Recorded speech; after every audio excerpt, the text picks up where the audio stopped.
Boko Haram, bandits, terrorists, name them, thieves, armed robbers, kidnappers, rapists. The same state where they took control. Even when he was a governor, some local governments of that state was taken over. And the way to make you mention, say, the kidnap of Chibok girls. The first of its kind happened under a watch. Remember Remember what they do then, when you be say the principal of that school, where they won't say, no open school because of security concern. The principal take his own order, ignore the order of the federal government, open the school, and they kidnap those girls. Guess what? The principal became his commissioner later. So that it's a mockery of, the hardship Nigerians are going through. I'm going to also talk about 8,000 naira. What is 8,000 naira? How much is the tuber of yam? Even animals in Nigeria, cows have more rights than the humans they are needing. Oh, have you forgotten that they said that some people value cows more than the lives of human beings? That the president of Nigeria is the only president in the history of the world without a primary and secondary school record. Which is true. He graduated from a school that has not been registered. That has not even been established. At the time.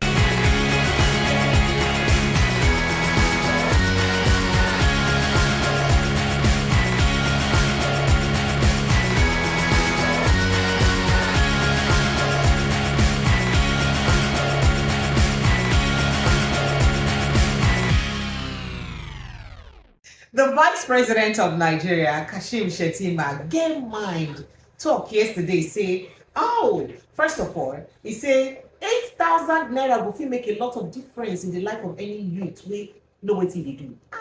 Did I hear? That was a shock to me. And then you know what? In trying to get Nigerians or galvanize Nigerians to come together and support the president and the administration of Bola Tinubu, we can't talk say when they support Tinubu, say Tinubu not be corrupt person. Say Tinubu no like money. Say even self. Say he no dey corrupt at all. Say even Tinubu Bourdillon house no find reaching home. So because of that, Tinubu na very sincere man. Well, this is Updated Precious. Thank you so much for joining us and welcome to Updated Precious. Please trust you like how far. I did. So this is going to be a very friendly conversation. I know. I'd like you to react to what you're. What's your take on what your vice president is saying? The vice president is beginning to speak out of tune. That is they sing off melody. Not even it's not resonating in anybody's mind. He is beginning to talk like somebody who is not even in the executive arm of government. He's not talking like an excellency. He's not talking like he's not talking like somebody we expect to listen to. And I'll take you back when we had this whole issue about bad governance and hunger. I also remember he came and was saying that Nigerians do not know who they have as president. They should be calm. They should wait. They should do this. But in all of this, he was a governor of Bourdillon State, if I'm right. The same state. At the same time, okay, sorry, make a link. The same state that Boko Haram, bandits, terrorists, name them, thieves, armed robbers, kidnappers, rapists. The same state where they took control. Even when he was a governor, some local governments of that state was taken over. And the way to make you mention, say, the kidnap of Chibok girls. The first of its kind happened under a watch. Remember what they do then, when you be say the principal of that school, where they won't say, no open school because of security concern. The principal take his own order, ignore the order of the federal government, open the school, and they kidnap those girls. Guess what? The principal became his commissioner later. So it shows you the kind of people we have in leadership. It shows the kind of people where. Oh, sorry for cutting you. You also forget the fact that Kabir Sekutu was caught in his house. No. See, this man has a lot of baggage. Oh, by the way, for those who may not know who Kabir Sekutu is, he's the famous Christmas Day bomber during Jonathan's administration. Yeah. So we bomb Abuja for Christmas Day. So we have a vice president that I don't even know where to place it. When this man was picked by Bola Tinubu, or was in quotes, at that time he claimed it was foisted on him. I don't know if it was true, but when he picked that man as his vice, you can ask him questions. How do we energize mediocrity? How do we embrace mediocrity in governance? Because as far as I'm concerned, we do not have a vice president. We just have somebody who all through he governed Bourdillon State for 8 years. There's nothing to show. Nothing. Absolutely nothing. So we kind of have a man who does not even understand what leadership is all about, and he's parading himself as a vice president. Okay, so Now going he's back to telling the me, statement. now he's telling me that he knows the soul of Bola Tinubu. Yes, so very pure soul. Pure heart. Well, why would you say that? Let's face reality. This is the man that had just gotten 21 billion naira to refurbish. Maybe he get the money. We can get the money. No, it doesn't matter. It is. Okay, he's living in a house of 21 billion naira. Why won't you talk about 8,000 naira? This is a man who doesn't know how much a liter of petrol is costing outside. He doesn't even understand how much tuwo shinkafi is costing outside. So what is he talking about? You know, we just have leaders who believe that once they have opportunity to meet the press, they just say whatever they want to say without any sense of humanity, any sense of empathy, any sense of love, any sense of responsibility. They just talk because they feel they must talk. How can you be telling us now that you know, the soul of the president that has, well, we have questionable character about his wealth? But so questionable character may not affect the soul of the president. A lot of people who has met, in fairness to President Bola Ahmed Tinubu, a lot of people who have met him have always said that he's very empathetic. In fact, I have heard gossips that you can go and beg him 5 million. Instead of giving you 5 million, he will give you a gig that will continue to give you 5 million. When you so meet, that is the soul of the person who is pure. Why do you think a lot of irrespective of the kind of money, whether it is pure or not pure? Why do you think people run to the devil? Yes. The picture you have of the devil, if you put that picture in reality, will anybody go to the devil? Nobody will go to the devil. So what do you want? You know, the devil may actually be a handsome man. You can't. You know, very handsome, very nice, very soft-spoken. That's why people run to the devil. Yeah. Yes, that's why people run to the devil. So it's one thing to know somebody from the outside, but how can you now tell me you know his soul? You know what it means? It means you are the creator. He's vice president. You mean you are the creator? So he knows. Even the vice president doesn't know himself. He doesn't know his own soul. Shetima doesn't know his own soul. Talk less of the soul of another person. It's the truth. Anybody does know. Even your own child, you cannot say you know the soul of your child. So for him to say that, it's a mockery of the hardship Nigerians are going through.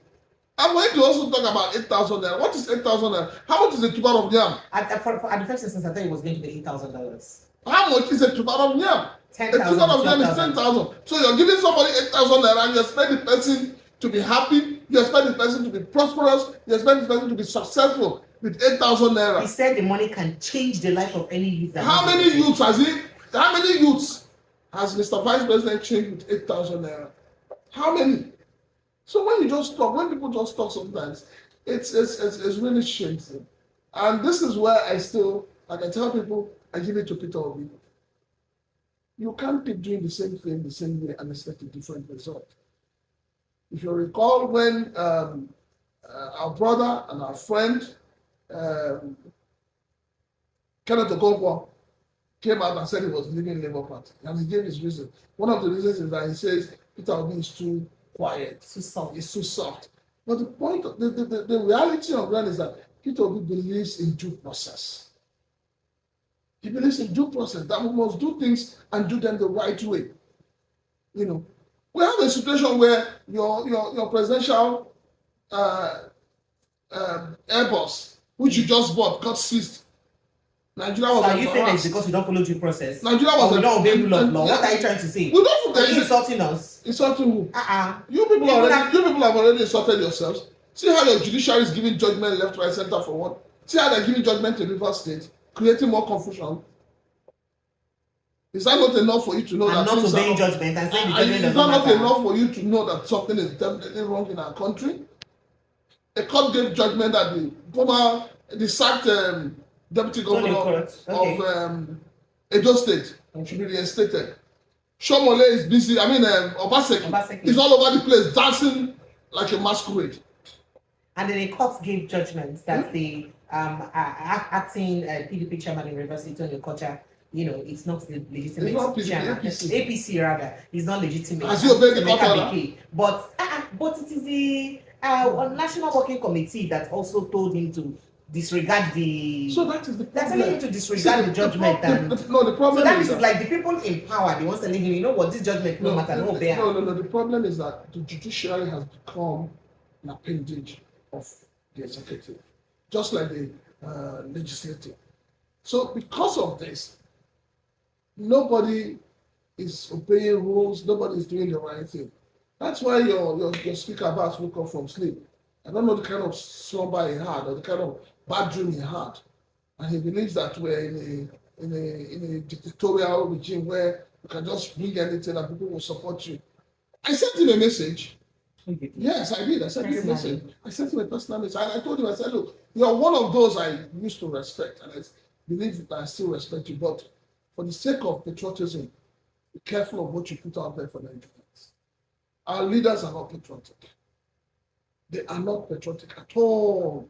They are doing as if they are even animals in Nigeria, cows have more rights than the humans they are leading. Oh, have you forgotten that they said that some people value cows more than the lives of human beings?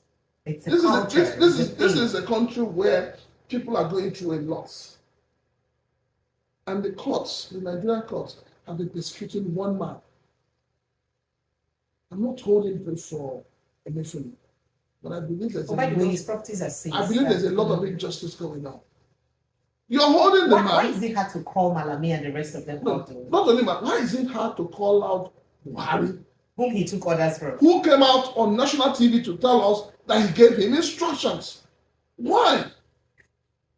Why are we finding it difficult? Nigeria is a country where you have a former accountant general telling you to give him time and telling you how much is going to return out of the money. So in all of this now, are you refuting the claim by the vice president that our president is not corrupt? So you didn't know what he said. He said the president is not corrupt, that he doesn't even like money, that he knows his soul is. Yes. Did you not see what he said? Didn't you hear him? He said that even the president's Bourdillon house is not fine. It's not as fine as his own house. That means the president is modest. He doesn't like. Yes, he's modest, but he has held Lagos State down for how long? Is he not the one that decides who will be governor and who will not be governor?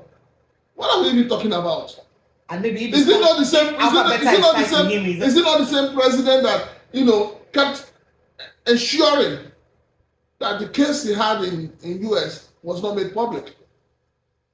So a man that you know his soul, a man that you understand his body language, a man that you believe is very, very quiet and all of that. Why was he running all over the place trying to stop the case against him? Why is it that today nobody can actually tell us who our president is? Nobody. Okay, you just reminded me. Somebody said that the president of Nigeria is the only president in the history of the world without a primary and secondary school record. Which is true. He went to a school that he graduated. He graduated from a school that has not been registered. That has not even been established. At the time he graduated. And by those records. So from what he presented, not by me, but from what he presented. So it means that our president went to school with ghosts. And the people who were supposed to be part of his classmates in that secondary school were not in existence. But that's the truth. This is how painful it is. Because I keep asking myself, I have kids. You have kids. She has kids. Everybody have kids. But the question we're asking ourselves is, what are we putting out there for our kids? What? The other day my little boy told me, he said that Daddy, this our president said, what do you say his name is? I said, but I told him, he says a wicked man. I said, what? Yes. He said, yes. He said he's a wicked man. I said, what? He said, Daddy, do you know how long we've not eaten yam in this house? Oh. It's because of him. So you need to, you see, this presidency and this president need to go out there and talk to children and find out what kind of impression the Nigerian children have about him. Okay, do you know what? Just reminded me what a colleague said the other day, that her 6-year-old child asked her when she got back from the market that, Mommy, were you able to buy everything you wanted to buy? She said no. He said, oh, Tinubu. That was what the child said. That is true. And it was funny, but she just said that she wished she knew what was going to come out from the child. She would have recorded her. You know, every day I get back from work, my last son takes my phone. You know which number he's looking for? Peter Obi. Oh. Says, Daddy, Peter Obi is a nice man. I said, how did you know that? Yes, I said, how did you know? He said, Daddy, he's a nice man. If Peter Obi was our president, things would change. Oh. But you see, because the reason is this, people started hearing about Bola Tinubu not today. And every time that name resonates, it's not, it doesn't resonate in a good way. We're talking about some miscreants coming out and saying that Igbos should leave Lagos. Who has been arrested? Okay. Who has been persecuted? All right. And you have a president who ordinarily should be the one in the forefront. I like what Obasanjo said. And I tell people, when Obasanjo speaks, forget the fact that some people believe that he didn't do well as a civilian president, but you cannot sit and watch your house get bombed by the things you were supposed to have done in the past that you did not do. And that's why I give the kudos to him. That he has the courage to speak out. Not like the types of Jonathan and Jonathan. No, I don't even understand Jonathan. Jonathan is actually trying to rubbish himself right now. Nigerians are talking of hunger. They're talking of endorsing a president that has ruined an economy that you were part of those who. Then that was a daily allocated statement, even though none of them have come to refute it. Well, how would they refute it? Okay, all right. So, but the NJC is doing something good. The NJC has said that they are going to be probing, set a panel for about 28 judges because of some kind of, attitude. Things like this that you complain. High court judges, we did not talk about other judges. You saw the report of the National Bureau of Statistics talking about corruption. And the most corrupt parastatal in Nigeria is the judiciary. So NJC is part of it. So let them start probing themselves first.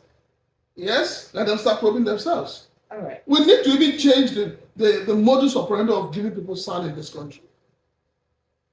Including the method of appointed at the CJN. Yes, we need because to. The CJN has to be appointed by the NJC, and the NJC is constituted by the CJN in power. So it's like let me tell you the truth. We as a people, we need to change our constitution. We need to evolve. Nigeria has evolved. It did not occur to you that when President Olusegun Obasanjo was sworn in as president, there was no constitution given to him. Have you forgotten? It was after his swearing in that they gathered some documents together and turned it into the constitution with which he swore in the National Assembly.